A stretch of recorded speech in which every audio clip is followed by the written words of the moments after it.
Welcome to Relaxed Reddit Readings. Today we have 4 Reddit stories for you. Reddit drama that'll make you question family loyalty. Story 1. Sister threw me a surprise bridal shower I explicitly said I didn't want. So my sister just completely ignored my wishes and threw me the one thing I begged her not to do. I'm getting married this year and having a super small wedding with only 20 people because I have really bad social anxiety. Like, the thought of being the center of attention at a big party makes me want to hide under a rock.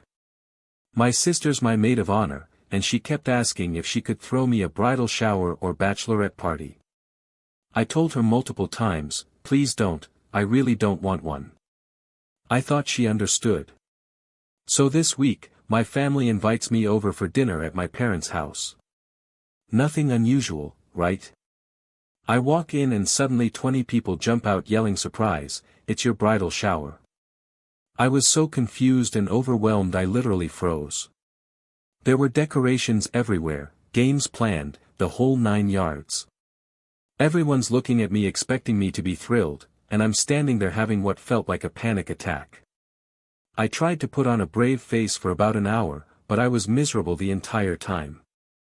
The attention, the games where I had to be the focus, people asking me questions about the wedding, it was everything I specifically said I couldn't handle. I kept thinking about how clearly I'd communicated that I didn't want this, and how my sister just decided she knew better. After everyone left, I told my sister how upset I was. She got defensive and said she thought I was just being modest and that every bride deserves a shower. She said she put so much work into planning it and couldn't believe I was being ungrateful. My mom's backing her up, saying she meant well and I should appreciate the effort. But here's the thing, I'm not upset about the effort or the money spent. I'm upset that I clearly communicated a boundary about my own mental health and comfort, and it was completely disregarded. This wasn't about what other brides want or what's traditional. I specifically said I couldn't handle it because of my anxiety, and that should have been enough. Now half my family thinks I'm being a bridezilla for not being grateful, and the other half thinks my sister overstepped. The whole thing has created this weird tension right before my wedding, which is exactly what I was trying to avoid. My sister says I'm being dramatic and that I'll look back on this fondly someday, but honestly, I just feel like my feelings don't matter to the people who are supposed to care about me most. Am I wrong for being upset when someone throws you a party after you explicitly said you didn't want one? If you're enjoying these stories, hit that like button and let me know in the comments which story you relate to the most. Story 2.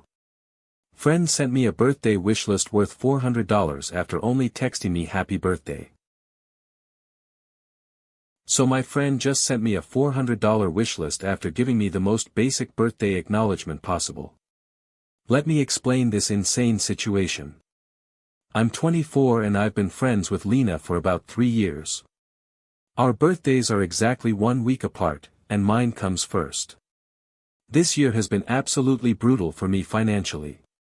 I lost my job and I've been struggling just to cover rent and groceries. Lena knows all of this. I've been pretty open about how tight money is right now. So when my birthday rolled around, she sent me a happy birthday text. That's it. Just a text. And honestly, I didn't mind at all. I wasn't expecting anything because I know not everyone shows love through gifts, and I figured she understood my situation. But then a few days later, she sends me this detailed birthday wishlist. We're talking a designer handbag, expensive makeup, jewelry, clothes from high-end stores, the whole thing added up to like $400. $400. When I'm over here eating ramen for dinner because that's what I can afford. I was honestly shocked. Like, the audacity to send someone a wishlist that costs more than some people's rent, especially when you know they're struggling financially. And this is coming from the same person who couldn't even be bothered to get me a $5 card or even call on my birthday. I didn't respond to the wishlist right away because I was trying to figure out how to handle it diplomatically. But she started following up, asking if I'd seen her list and mentioning specific items she was hoping for. The pressure was unreal. Finally, I had to tell her straight up that I couldn't afford to buy anything from her list right now. She got upset and said I was being selfish, that friends are supposed to celebrate each other's birthdays and that she'd been looking forward to this. She pointed out that she's been a good friend to me and that this was important to her. Then she had the nerve to suggest I could put it on a credit card or ask family members to help me pay for her gifts. I was blown away. Like, suggesting I go into debt for her birthday presents? When she couldn't even spend money on a card for mine. The entitlement was off the charts. Some of our mutual friends think I should have at least gotten her something small, but I genuinely don't have extra money right now. Every dollar I have is going toward necessities. Now she's giving me the cold shoulder and telling people I'm a bad friend who doesn't care about celebrating important moments. But I can't help thinking, what kind of friend puts financial pressure on someone they know is struggling? Is expecting expensive gifts really more important than understanding someone's situation? Story 3. Friend left me stranded 4 hours from home, now she owes me $800. So my best friend of 20 years just abandoned me 4 hours from home and now she's shocked I'm making her pay for it. This is going to sound like a soap opera, but I promise it's all true. Becky and I have been best friends since we were 11, and we have this friend group with 2 guys, Ryan and Daniel. Here's where it gets messy. Becky has been obsessed with Ryan since high school. Like, unhealthily obsessed. Whenever Ryan would date someone, Becky would systematically destroy the relationship. She'd make passive-aggressive comments, criticize his girlfriends, and create drama until things became so uncomfortable that the relationships would end. Eventually, she started doing the same thing to me and Daniel. If Daniel and I got too close or hung out without the group, she'd get weird and possessive. So recently, Ryan started dating this girl Sarah, and surprise surprise, Becky hated her immediately. She'd make these cutting remarks about Sarah's appearance, her job, her personality, just constantly tearing her down. It was getting really uncomfortable for everyone. Last weekend, we all planned this trip to a music festival about 4 hours away. We were supposed to stay the whole weekend and drive back together on Sunday. But on Saturday night, Becky found out that Ryan and Sarah had gotten serious, like, talking about moving in together serious. She completely lost it.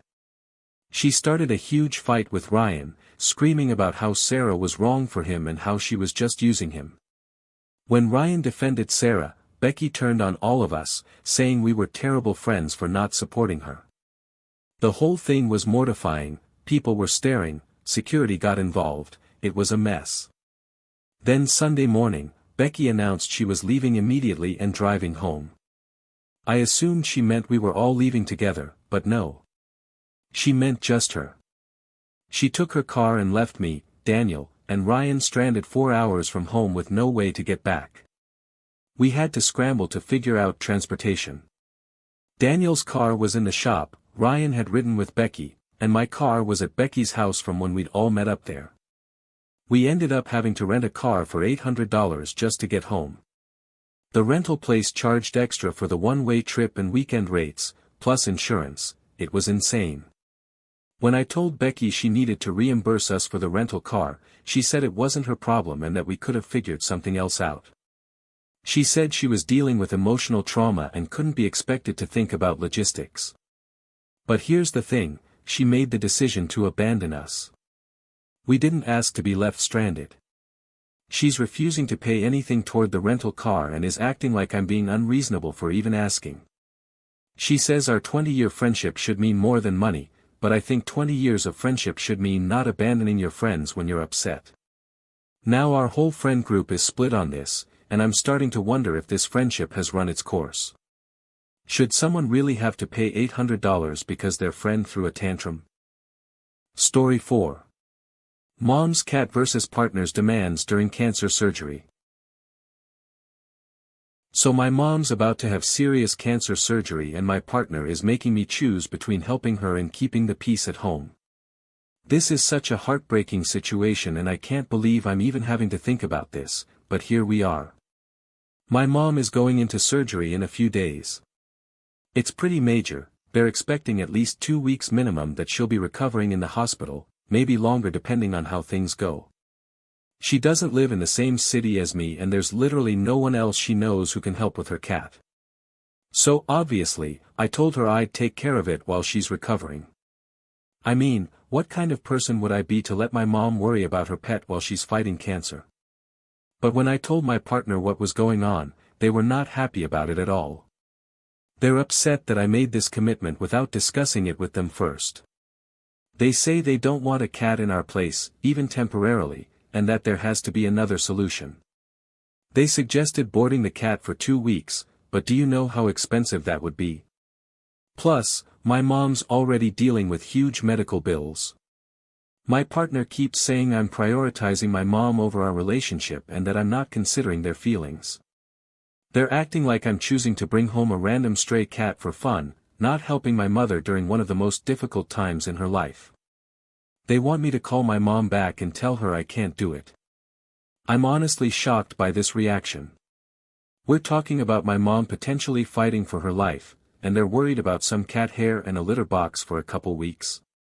The cat is well behaved, clean, and would mostly just sleep and eat. It's not like we're talking about adopting a puppy that would destroy the furniture. What really gets me is the timing. My mom is probably scared about the surgery, worried about recovery, and here I am having to stress about whether I can even help her with something as basic as pet care. She shouldn't have to be dealing with logistical worries when she needs to focus on getting better.